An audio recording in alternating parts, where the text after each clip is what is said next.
Musim influenza kembali lagi.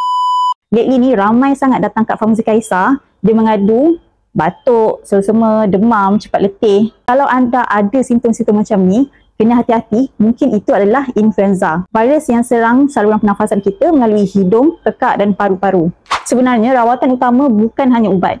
Yang paling penting untuk memastikan imun sistem kita mesti kuat sebab bila imun lemah, virus cepat menyerang dan lambat sembuh. Inilah sebab saya sarankan Immunity Plus. Ia adalah minuman superfood dari lebih 25 jenis buah dan sayur seperti pomegranate, bilberry, brokoli dan green tea.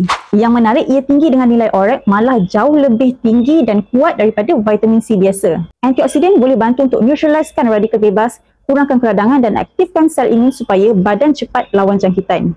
Cara ambil sangatlah mudah, larutkan 1 sachet ke dalam 150 ml air, minum sebelum makan atau sebelum tidur. Kalau tengah flu, boleh ambil 2 sachet untuk bantukan pemulihan dengan lebih cepat. Untuk kanak-kanak pula, saya recommend untuk mengambil Vita Kids Multivitamins ataupun Multi Kids Jelly ini. Ia dua bentuk yang berbeza tapi fungsinya sama. Kedua-duanya diperkaya dengan tagum mushroom yang terbukti secara saintifik menyokong paru-paru dan imun sistem badan. Tagum mushroom ataupun Lichnosus rhinoceros mengandungi beta-glucan dan phenolic compound yang aktifkan sel imun seperti macrophage dan natural killer cells. Ia boleh bantu untuk kurangkan keradangan saluran pernafasan, kurangkan batuk dan tingkatkan ketahanan terhadap jangkitan virus. Anak boleh ambil 1 pouch jelly sehari ataupun kunyah 2 ke 4 tablet sehari. Ia sedap, mudah dan berfungsi sebagai pelindung harian daripada selsema dan batuk berulang. Boleh diambil daripada umur 2 tahun sehingga dewasa.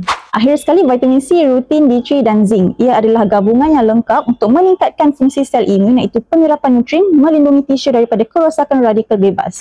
Kandungan rutin di dalam ini boleh bantu untuk meningkatkan penyerapan vitamin C ke dalam badan kita. Boleh diambil setiap hari selepas makan untuk elak jangkitan influenza dan kekal sihat. Bila imun badan kuat, risiko dijangkiti influenza jauh lebih rendah. Jadi, lindungi diri dan keluarga anda secara semula jadi, saintifik dan berkesan. Hanya di Farmasi Kaisar.